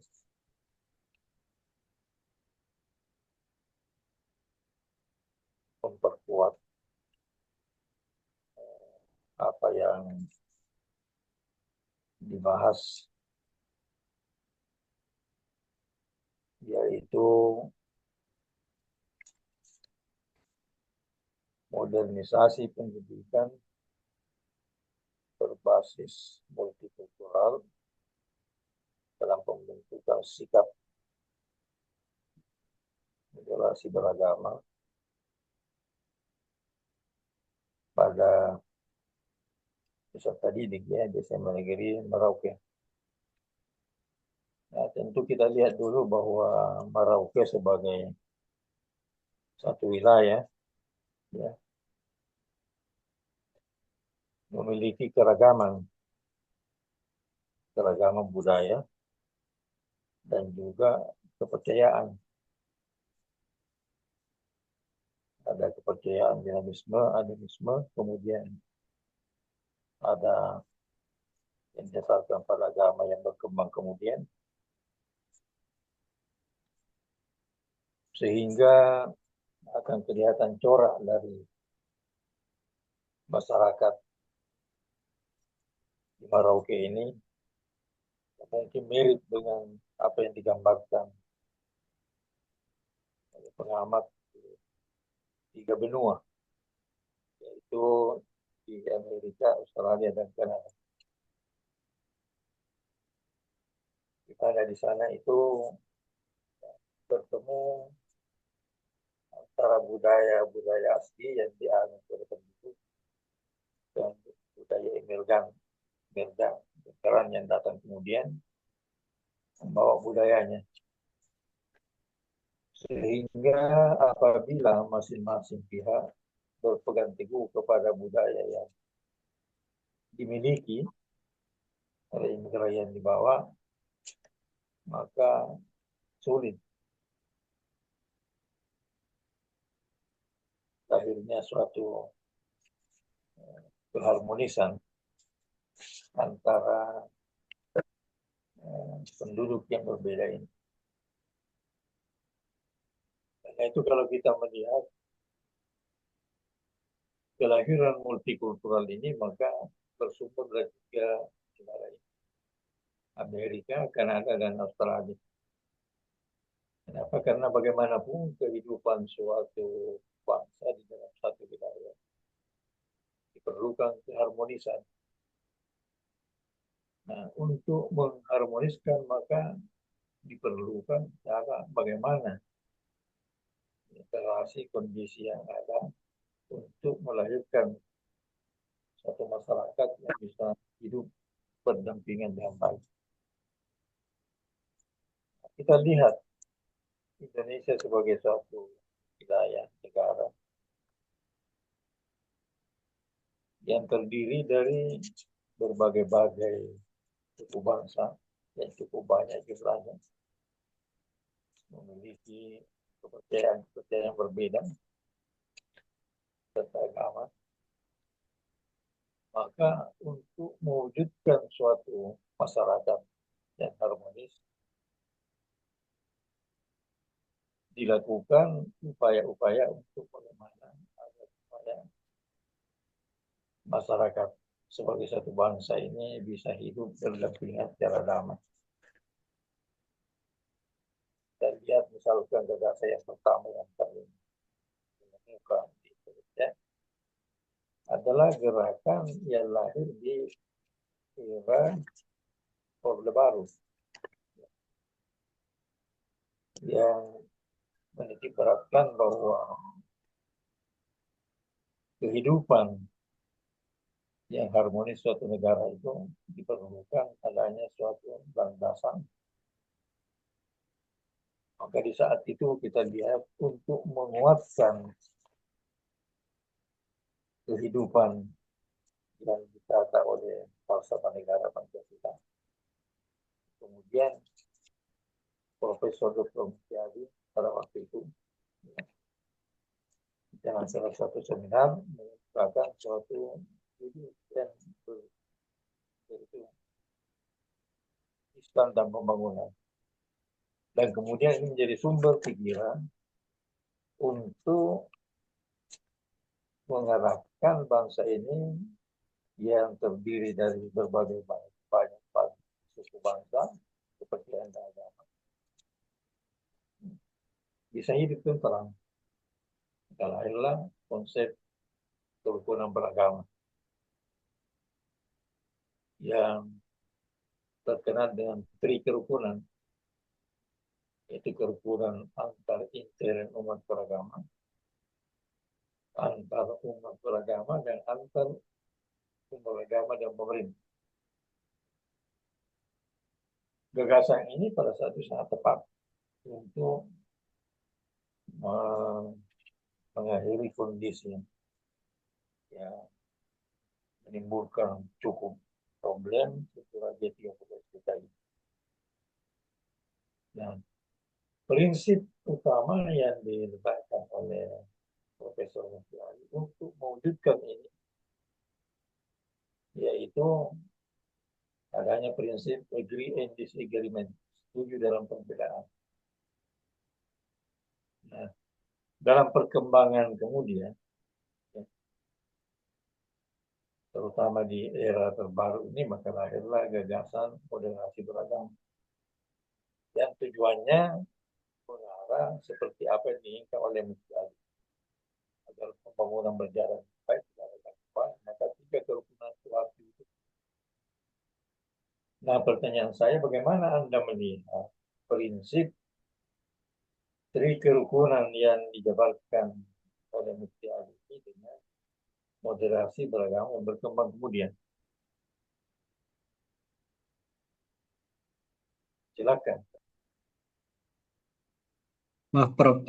Untuk yang tri kerukunan menurut Prof. Mustiali, saya belum pernah membacanya, Prof. Jadi saya belum tahu tentang itu, Prof. Nanti Saya kami kan ini karena kalau kita berbicara tentang moderasi agama itu dia bersumber dari situ. Ya, negara kita ini yang kondisinya seperti yang saya gambarkan tadi, terdiri dari buah pulau, berbagai aliran kepercayaan dan agama, yang kita istilahkan dengan ada multikultural di dalamnya. Ya, iya, Prof. maka oleh karena itu kelanjutan dari upaya untuk mewujudkan apa yang menjadi cita-cita sejak lahirnya Pancasila itu, ya, maka yang paling konkret yaitu apa namanya konsep Mustiali ya, membawakan tri kerukunan itu yang kemudian dikembangkan lagi dengan lahirnya moderasi beragama. Walaupun di dalam konsep moderasi beragama memang kita masih ada konsep yang berbeda antara satu dan lain, ya, ya. Sehingga kadang-kadang kalau secara politis ada pengerahan yang dilakukan oleh tim, ya, di instansi-instansi, itu kadang-kadang penyelesaiannya berbeda dengan apa yang dikehendaki di dalam konsep tri kerukunan itu, ya, ya. Sehingga terkesan bahwa moderasi beragama ini kadang-kadang mengelirukan, ya, mengelirukan yang mana sebenarnya harus dilaksanakan. Ya, pengalaman-pengalaman kita pada saat mengikuti arahan-arahan dari tim, ya, moderasi agama ini, dirasakan bahwa konsep itu sebenarnya tidak sesuai dengan apa yang dia dikembangkan di dalam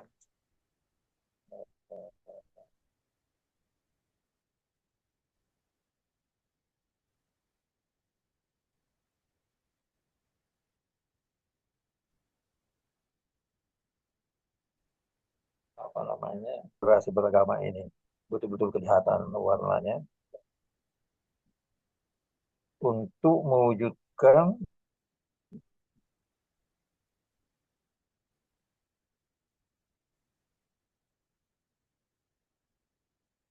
kerukunan beragama itu, ya, kan dengan konsep yang dikembangkan oleh Ketua Dewan Negara Pancasila ini ya, yang paling bukan masalah secara politik dan negara. Sehingga nanti di dalam disertasi Anda ini kelihatan arahnya moderasi beragama yang mana yang diikuti. Ya. Iya, Prof. Tentu Nanti kami nanti perbaikan. eh, uraian Anda dengan mempertegas dengan dari lintas nasional. Ada kemungkinan menyetujui konsep yang ada kemungkinan ada pemikiran-pemikiran Anda yang lebih baru lagi di dalam pengembangan konsep ini. Baik, Prof. Karena itu harus dikembangkan. Ya, ya. Ada yang pro, ada yang kontra. Ya.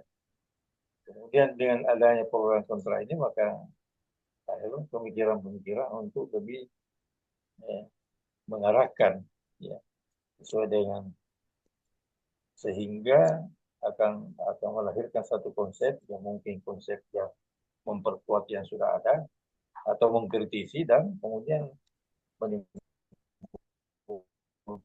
problem-problem baru. Saya kira disertasi ini salah satu tujuannya seperti itu. Ya. Oleh karena itu nanti dilihat betul apa itu pengertian moderasi. Kemudian apalagi di sini di permasalahan ini menjadi pertanyaan pertama, apa yang dimaksud dengan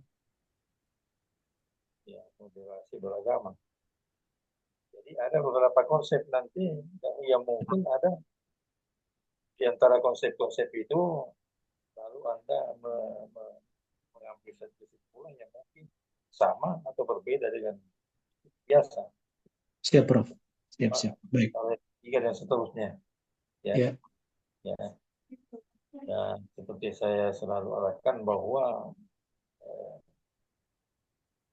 apa yang dikemukakan di sini ya, ada tiga masalah ini betul-betul ya sesuai dengan judul dan analisanya nanti betul-betul dikembangkan sehingga melahirkan satu kesimpulan yang sesuai dengan pemikiran Anda ya. Yang kemudian nanti untuk mewujudkan itu maka tentu ya ada hal-hal yang ingin disarankan untuk mendukung apa yang saudara kemukakan di dalam disertasi ini. Siap, Prof. Seperti arahan sebelumnya saya selalu arahkan bahwa disertasi itu harus berpegang kepada perumusan masalah. Ya. Karena itulah nanti yang menjadi objek arah daripada penelitian kita yang pada akhirnya kita akan mendapatkan hasil dan kesimpulan sesuai rumusan yang ada yang berbeda. Ya. Saya Ya, kira Prof. itu saya dan Siap. Prof sudah banyak memberikan arahan-arahan dan mudah-mudahan kita lebih mempercepat nanti. Siap. Terima kasih. Amin. Amin. Kembalikan kepada moderator. Terima kasih. Assalamualaikum warahmatullahi wabarakatuh. Waalaikumsalam. Warahmatullahi wabarakatuh. Ya, terima kasih banyak, Prof. Selanjutnya kita ke Pak Dr. Ki Haji Hakim Jurumia. Silakan, Ustaz. Baik, Pak. Baik. Bismillah. Tapi pimpinan sinan saya minta dibelakangkan dulu. Ada saya gitu. setelah Pak Khalid. Ya, setelah Pak Khalid. Ya. Oh ya, siap. Ya, jazakallah khair. Iya. Pak Dr. Halik, silakan, Pak Dokter.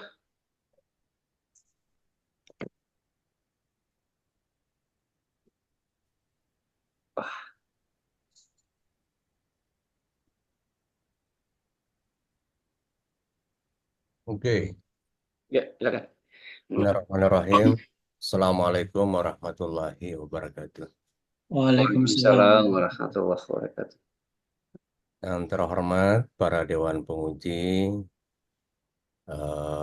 audiens dan teristimewa, calon promo pendus, mahasiswa yang tidak pernah gagal ya, selalu sukses. Amin. Terima kasih doanya. Alhamdulillah. Terima Insyaallah hari ini akan sukses lagi ya. Amin. Sampai seterusnya. Amin ya Allah.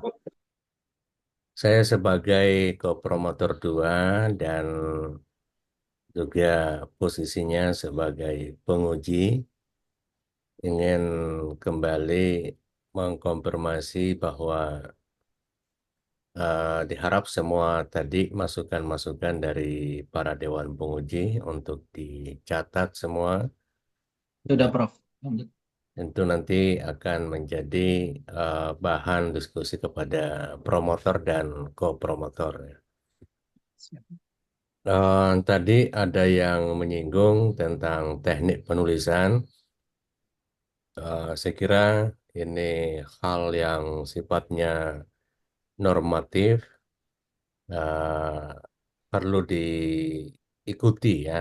Jadi itu sifatnya hitam putih ya. Jadi Ya, Prof. eh, karena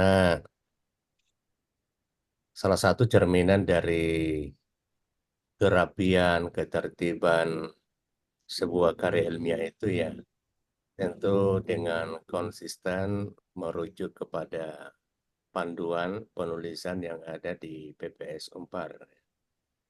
Siap. Kemudian ada juga yang sifatnya eh, teks hadis ya yang ditulis di footnote itu Iya, Prof. sebaiknya dibawa ke tubuh teks saja ya. Oh, Nanti termasuk. referensinya, rujukannya ditulis di footnote. Ya, Tampak juga terjemahnya hadis yang dimaksud dan itu agak lebih eh, runut ya, runut di dalam pembacaan, alur berpikir dan alur ilmiahnya sebuah karya penelitian ini. Ada juga beberapa teknik penulisan yang lain seperti ada innote ya. Jadi siap. mengutip pendapat ahli tapi ditulis dalam bentuk innote-nya bukan footnote ya. Jadi Siap. ini hal teknis eh, perlu diikuti buku panduan ya.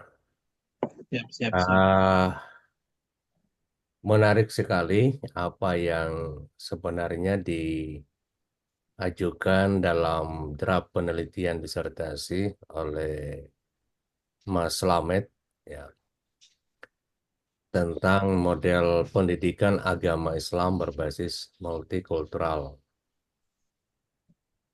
Ingin dulu dipertajam apakah konteksnya sebagai mata pelajaran atau sebagai nuansa eh, pendidikan Islam, agama Islam itu di sekolah, gitu ya.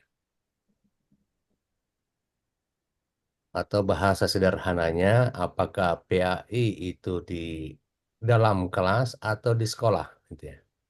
Oh, di dalam sekolah, lingkungan sekolah. Lingkungan sekolah. Iya, Berarti tidak menyinggung tentang pembelajaran ya tidak. dalam konteks itu. Ya. Jadi lebih kerana pada konteks penciptaan suasana sekolah yang kondusif dan Islami begitu. Iya, Ya, tentu di sini eh, menariknya karena di tempat yang plural, kemudian di sekolah yang umum ya.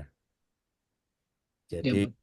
ingin melihat bagaimana siswa yang Muslim Muslimah itu menjadi pionir dalam eh, mendengungkan ya dan mengimplementasikan eh, moderasi beragama ya. Namun di sini agak eh, membutuhkan sebuah kontes penelitian yang lebih lama ya. Paling tidak ranahnya nanti ke fenomenologi kalau metode penelitiannya. Karena ingin melihat gejala secara umum bahkan sampai ke detail terkait dengan bagaimana eh, pendidikan agama Islam ini diperkuat, ya, dipertajam dan diimplementasikan agar berdampak pada moderasi beragama. Jadi moderasi beragama ini kan lebih karena praksis, ya. Iya, Jadi bukan dalam konteks tekstualitasnya, tapi dalam hal praksis yang bisa diamati. Nah, jadi tentu eh, di latar belakang itu perlu dipertajam, ya. Sekira yang mana sejatinya eh, tentang pendidikan agama Islam itu dalam dimensi moderasi beragama. Kemudian bagaimana realitasnya di SMA Negeri 2 Maroke ini. Merauke, ya, bukan Maroko, ya. Merauke dokter. Merauke, ya. Nah, Tetangganya Maroko itu ya. di Tas beragam. Sulawesi Selatan ada Baroko, ya. Eh, jadi perlu ada isu-isu yang diperdebatkan, ya, antara Dasolen dan Dasein. Itu di latar belakangnya. Sehingga tampak lebih menarik, dapat menggugat bagi peneliti bahwa ini memang eh, sangat urgen dan relevan untuk dilakukan penelitian. Apakah di situ ada potensi masalah, misalnya Siap. dalam hal realitasnya, atau potensi sifatnya sustainable, ya, development itu, ya, untuk pengembangan, ya. Siap, siap. Ada potensi negatif dan ada potensi positif, di mana kecenderungannya peneliti melihat realitas itu, apakah berangkat dari hal yang positifnya, potensi untuk pengembangan, atau potensi masalahnya yang negatifnya itu. Nah, itu perlu diungkap di latar belakang, kemudian di sini menjadi landasan epistemologinya untuk eh, pentingnya dilakukan penelitian. Lalu saya melihat belum ada identifikasi masalah, gitu, ya. Jadi ketika latar belakang itu berbicara tentang bagaimana masalah itu punya latar, ya, punya latar background, sehingga menjadi sebuah masalah yang penting untuk di riset, dicari solusinya. Tentu kita membutuhkan satu kajian yang spesifik, yakni masalah-masalah apa saja yang teridentifikasi di situ, ya, yang sesuai dengan subjek penelitian kita. Jadi dibahas secara gamblang, kemudian ditarik lagi benang merahnya melalui dengan identifikasi masalah. Eh, Kemudian dari situ turunannya ke rumusan masalah. Jadi diperas, ya, bahasa sederhananya, diperas itu identifikasi masalah. Itulah yang melahirkan rumusan masalah, ya. Kalau di panduan lain ada istilah batasan masalah, gitu, ya.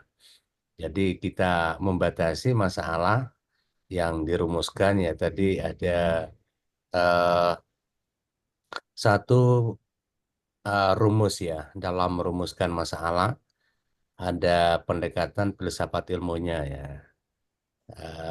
Ontologinya, dimensi epistemologi dan aksiologinya, ya. Atau ada pendekatan yang lain, ya, menggunakan manajemen. Pendekatan manajemen ada input, proses, dan outputnya, ya.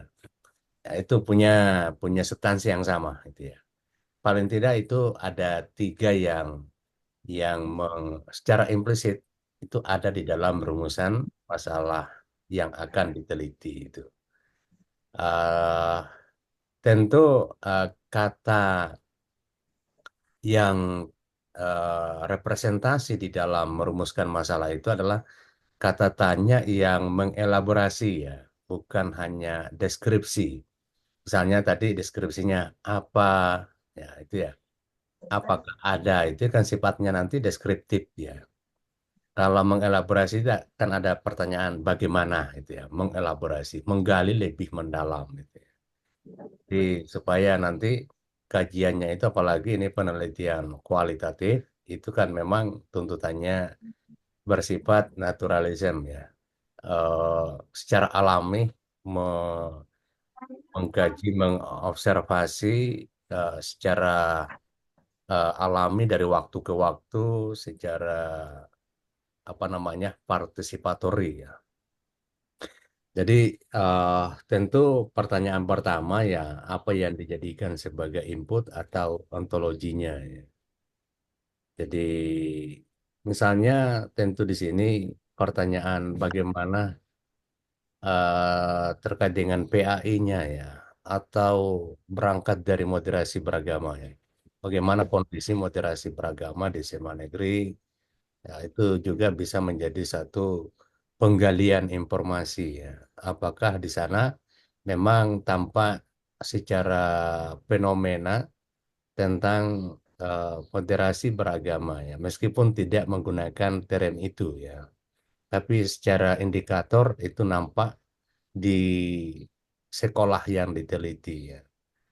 Kemudian tentu akan menyertai tentang konsep-konsep atau sistem ya.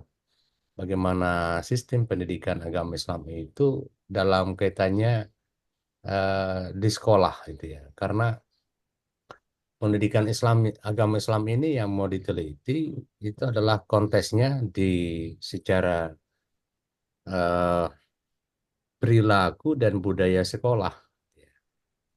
Jadi PAI sebagai inspirasi ya, inspiringnya itu ya, eh, bisa memberikan nuansa value nilai-nilai yang menjadi referensi bersama ya. Jadi misalnya saja tentang kedisiplinan, ya, kejujuran, eh, apa gotong royong, kepedulian dan seterusnya ya. Tidak, itu ya nilai-nilai yang nilai-nilai PAI yang dapat kita lihat di dalam lingkup sekolah gitu ya. Kemudian ya tentu nanti ya, kita akan tadi disampaikan oleh penguji yang kedua ya. Apa nanti yang jadi novelty ya, jadi target temuan kita gitu ya. Kan di manfaat penelitian itu ada manfaat secara teoritik dan ada praksisnya. Jadi kalau teoritiknya nanti itu ya tentu dalam hal memperkaya hasanah keilmuan di bidang PAI. Jadi PAI-nya itu seperti apa ketika dia berada di sekolah umum, ya. Kemudian sasarannya adalah membangun apa ya mindset mode dan implementasi moderasi beragama bagi warga sekolah, gitu ya.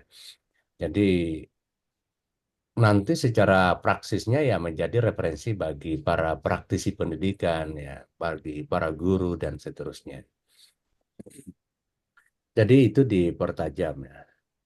Eh, Terkait dengan tujuan penelitian. Itu ya tadi yang menemukan ya. Jadi namanya disertasi itu ya tentu arahnya adalah menemukan satu teori baru ya. eh ada yang perlu juga di apa namanya diurai secara spesifik yakni di fokus penelitian dan deskripsi fokus ya.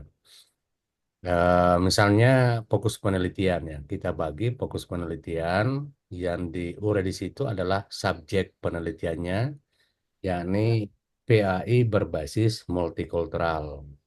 Yang kedua moderasi beragama. Jadi eh, PAI berbasis multikultural ini tentu kita uraikan ya secara gamblang, spesifik, eh, apa yang dimaksud peneliti tentang PAI berbasis multikultural. Apakah di situ tentang komponennya atau tentang nilai-nilai atau tentang materinya atau strateginya itu ya. Jadi ini penting supaya nanti tidak bias ya di dalam melakukan penelitian. Ya. Jadi kalau ini sudah tajam, maka ada pegangan dari peneliti ketika turun ke lapangan. Jadi tidak bingung lagi arahnya kemana ini penelitian saya. Jadi kalau misalnya orientasinya adalah nilai-nilai, ya nilai-nilai di situ kita uraikan ya secara umum itu fokusnya ya. Jadi misalnya PAI berbasis multikultural supaya nanti bisa dibuatkan tabel matriksnya itu. Jadi kalau PAI berbasis multikultural itu ruang lingkupnya apa saja.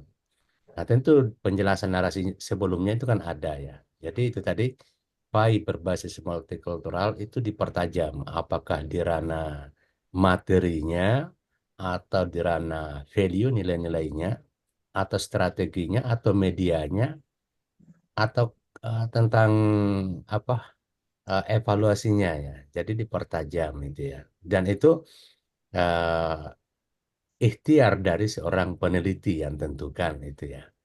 Bahwa saya mau misalnya nilai-nilai itu ya. Jadi nanti di situ ruang lingkupnya nilai apa itu ya yang kita mau eh, internalisasikan di situ ya. Yang berbasis multikultural ya misalnya gotong royong ya misalnya gotong royong eh, apa ya yang melibatkan atau yang bersifat lintas sektoral itu ya. Nilai-nilai apa yang bersifat lintas sektoral.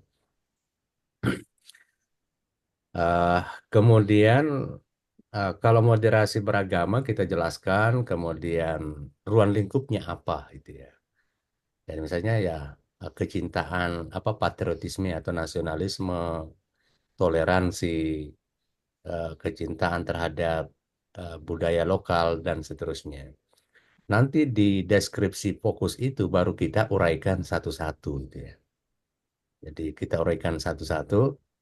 Kalau misalnya tadi deskripsi fokus PAI berbasis multikultural. Satu, hanya tadi gotong royong. Apa yang dimaksud dengan gotong royong oleh peneliti gitu ya.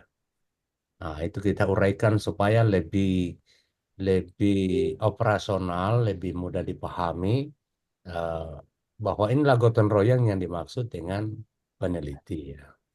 Jadi itu biasanya tidak perlu mengutip dari referensi ya, karena di situ sifatnya bahasa operasional. Ya, itu. Jadi kalau mengutip referensi itu lagi bahasa bahasa teoritis lagi ya, bukan operasional gitu ya. Jadi memang kewenangan peneliti di situ mengelaborasi ya, apa yang sebenarnya yang diinginkan oleh seorang peneliti. Nah, apabila kita bisa uraikan secara spesifik dari deskripsi fokus penelitian dan deskripsi fokus ini, maka pembaca, peneliti, promotor, penguji itu paham. Oh ternyata inilah yang dimaksud, inilah yang mau diteliti oleh peneliti. Ya. Dan peneliti sendiri tidak bias itu ke lapangan bahwa inilah yang saya jadikan pisau analisis ya untuk membaca, menelaah fakta di lapangan itu ya. Meskipun nantinya itu sifatnya fleksibel karena dalam penelitian kuali itu kadang berkembang ya kajian kita tergantung fakta di lapangan juga itu ya. Jadi tidak sifatnya tertutup ya, sudah baku di situ ya. Beda kalau kuanti ya. Pokoknya kita harus tetapkan bahwa inilah yang menjadi apa variabel saya dan inilah indikatornya yang saya mau uji di lapangan itu ya. Jadi kalau kuali itu ya fleksibel, boleh jadi bertambah atau berubah judulnya itu ya. Tergantung fakta di lapangan itu ya. Jadi kalau bicara tentang kualitatif itu. Jadi itu uh, di fokus penelitian nanti saya kirim juga ya catatan saya. Gitu ya. Kemudian di penelitian yang relevan ya sudah saya baca itu uh, bagus ya. Peneliti dari situ kan ada relasi, ada distingsi dan ada novelty ya. Apa hubungan penelitian kita dengan yang sebelumnya, apa perbedaan dan apa hal yang baru yang kita tawarkan untuk penelitian ini yang belum pernah dikaji sebelumnya. Kemudian ada kajian teori ya, kajian teori eh, paling tidak gini, itu di kajian teori eh, sesungguhnya adalah jawaban teoritik dari rumusan masalah itu ya. Jadi rumusan masalah itu butuh jawabannya. Tapi jawaban itu ada dua, jawaban teoritik dan jawaban praksis ya. Nanti di bab 4 jawaban, bab 5 jawaban di lapangan. Kalau di bab 2 itu adalah jawaban teoritik dari rumusan masalah. Jadi itu istilahnya nomena ya, nomena dan fenomena. Jadi nomenanya di bab 2 kajian teoritik, nanti fenomenanya di bab 5-nya hasil penelitian. Yang hal penting juga di dalam kajian teori itu adalah menjelaskan ya atau mengkaji apakah ada hubungan antara PAI berbasis multikultural dengan moderasi beragama gitu. Perlu dikaji secara teoritik itu. Jangan sampai kita melakukan penelitian ternyata secara teoritik tidak ada hubungan yang kuat itu. Kan begitu. Jadi supaya nanti kita di lapangan itu lebih punya wawasan, oh, kenapa ada fenomena seperti ini? Oh, berangkat dari konteks PAI dalam nilai apa dan seterusnya. Jadi kita langsung bisa memahami itu kalau secara teoritiknya kita bisa mengurai tentang relasi antara subjek penelitian PAI berbasis multikultural dan eh, moderasi beragama itu ya. Yang saya belum lihat tentang kerangka pikir ya. Jadi kerangka pikir Ya, perlu dibuatkan dan memang ada di dalam panduan. Itu untuk membantu kita, membantu pembaca untuk memahami alur ya. Ini alur penelitiannya apa dalam penelitian disertasi ini ya.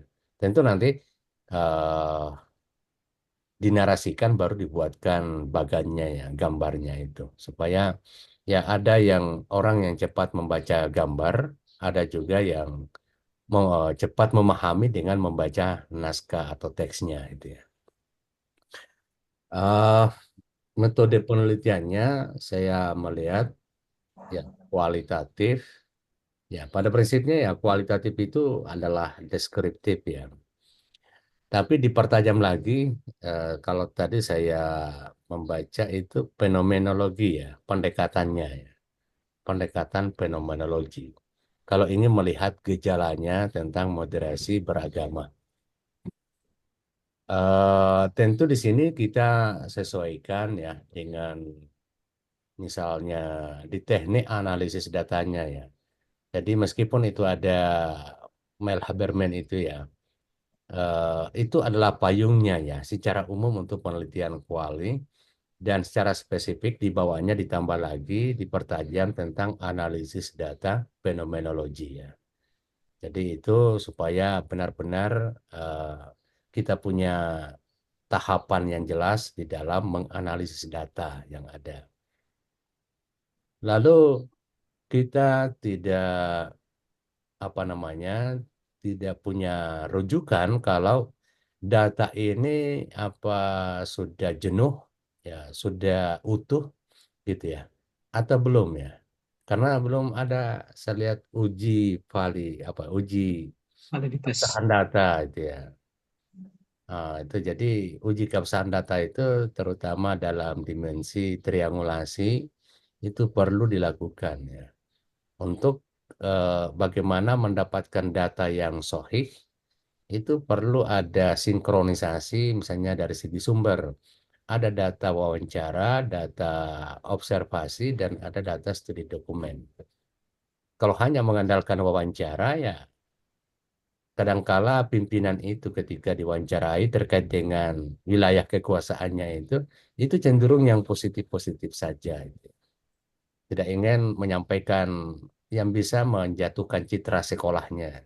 Tentu di sini kita membutuhkan sumber yang lain itu ya, yang kuat juga yang tidak terbantahkan, misalnya hasil observasi. Itu disandingkan dengan catatan-catatan ya dokumen yang ada di sekolah atau di instansi yang terkait ya. Misalnya catatan dari kepolisian misalnya kalau ada itu ya. Misalnya konflik karena apa, perbedaan ideologi dan seterusnya. Kemudian eh, misalnya juga untuk mendapatkan data yang eh, lebih bijak itu kan ya.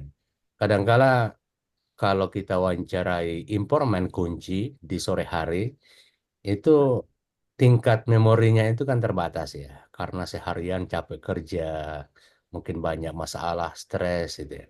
Jadi kadangkala kita mendapatkan keterangan yang terbatas ya. Jadi kadang kita membutuhkan waktu lain untuk meng-cross check ya. Apakah jawaban kemarin itu sudah seperti itu adanya ya, atau ada tambahan yang lebih spesifik.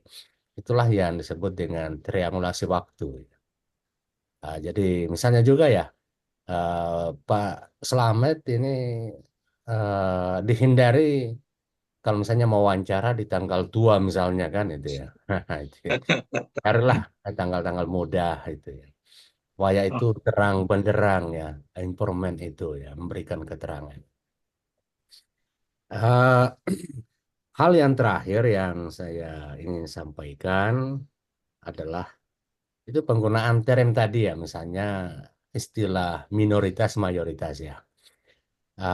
Kalau bisa ya, itu dalam kamus Founding Fathers kita itu menghindari istilah itu ya, kecuali kolonial pada waktu itu yang ingin melakukan politik pecah belah itu ya. Jadi apa ya, itu terlalu sangat apa ya, politis ya kalau menggunakan istilah minor mayor itu ya. Pokoknya kita berbicara plural lah itu ya. Apalagi Pak Mas Slamet ini kan meneliti di tempat yang memang jauh dari kampung halaman itu ya. Nah, jadi istilahnya itu kita membawa atau mengungkapkan kalimat-kalimat yang tidak memancing ya potensi-potensi ini. eh, apa keterpisahan atau pembelahan antara yang satu dengan yang lain gitu ya. Segera seperti itu ya, masukan-masukan dari saya. Nanti kita diskusi lebih lanjut dan Mas Lamet tidak akan pernah sip. gagal gitu ya. Amin, amin, amin, amin. Assalamualaikum warahmatullahi wabarakatuh. Waalaikumsalam warahmatullahi wabarakatuh. Terima kasih, Pak dosen. Ya, Waalaikumsalam warahmatullahi wabarakatuh. Pak Dr. Halik luar biasa. Masukan-masukannya sebagai promotor doa ini semakin menguatkan ya. Kalau melihat masukan-masukan tadi Pak Slamet ini kan luar biasa. Ya, kita ke penguji berikut Pak Dr. K. Haji Hakim Jurumia. Silakan Pak. Oke. Baik. Assalamualaikum warahmatullahi wabarakatuh. Waalaikumsalam Waalaikumsalam warahmatullahi warahmatullahi wabarakatuh. Alhamdulillah bila alamin wassalatu wassalamu ala rasulillah wabad. Terhormat Dewan Pimpinan Sidang, Dewan Penguji, promotor dan ko-promotor. Insyaallah semoga hari ini kita semua mendapatkan keberkahan dari Allah.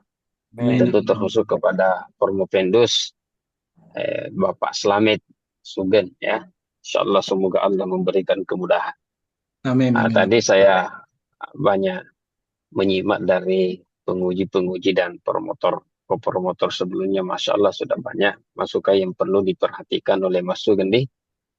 Cuma ini yang saya ingin perjelas bahwa saya menyimak tadi pembahasannya agaknya Mas Sugeng ini masih masih belum bisa mengambil keputusan tentang moderasi karena tadi dia ragu tentang moderasi apa yang dia ingin maksud karena ketika dia menjadikan ayat Al-Quran wakadzalika ja'alnakum ummatan wasatan dia ragu apa memang wasatan ini artinya moderat seperti yang diartikan seperti sekarang begitu tak Pak Sugeng ya Mas Sugeng tadi ya Iya, iya. ini makanya saya kira perlu memang harus ada sikap untuk menentukan sikap bahwa seperti inilah moderat apalagi kalau memang istilah moderat itu adalah sesuatu hal yang baru. Kemarin saya sempat menyampaikan itu kalau memang apa namanya moderat ini substansinya atau nilai-nilai yang ada yang ingin disampaikan dan diajarkan adalah sesuatu memang yang sudah ada pada zaman Rasul, maka tidak perlu lagi mempergunakan istilah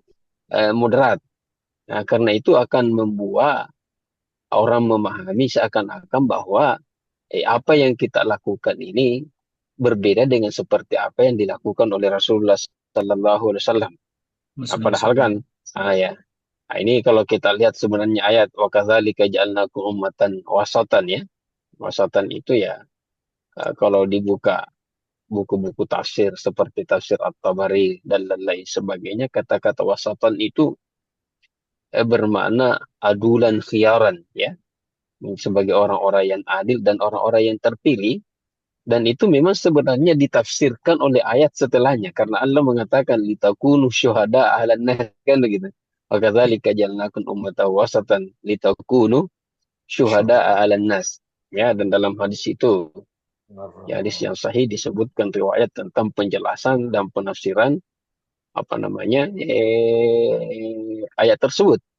Ya, Rasulullah SAW mengatakan adulan ya, sebagaimana disebutkan dalam hadis itu ketika nanti di hari kemudian Nabi Nuh dipanggil dan ditanya tentang apakah dia sudah sampaikan ya, tentang apakah dia sudah sampaikan apa yang diamanahkan kepadanya untuk menyampaikan dakwah. Dia mengatakan sudah. Ya, ditanya sama Allah siapa yang menjadi saksi. Dia mengatakan apa namanya Muhammad wa ummatuh. Muhammad katanya dan umatnya menjadi saksi. Itu kan ayat mengatakan litakunu syuhada 'alan nasi wa yakuna ar-rasul 'alaikum syahida. Dan kesaksian kita di hari kemudian tentang apa yang sudah dilakukan oleh Nabi Nuh alaihissalam itu diperkuat oleh kesaksian Rasulullah sallallahu alaihi wasallam terhadap kita. Itu sebenarnya makna ayat. Ini kemudian kan istilah moderasi beragama kemudian berkembang dan terkadang apa namanya orang sudah salah memahami. Bahkan terkadang makna moderasi itu kebablasan. Nah, itu kan kita lihat akhir-akhir di Indonesia ini kan masuk kan setelah lahir istilah Islam Nusantara moderasi beragama, maka apa namanya banyak persoalan-persoalan ataukah orang-orang yang melakukan yang kita lihat endingnya semua menyudutkan agama Islam.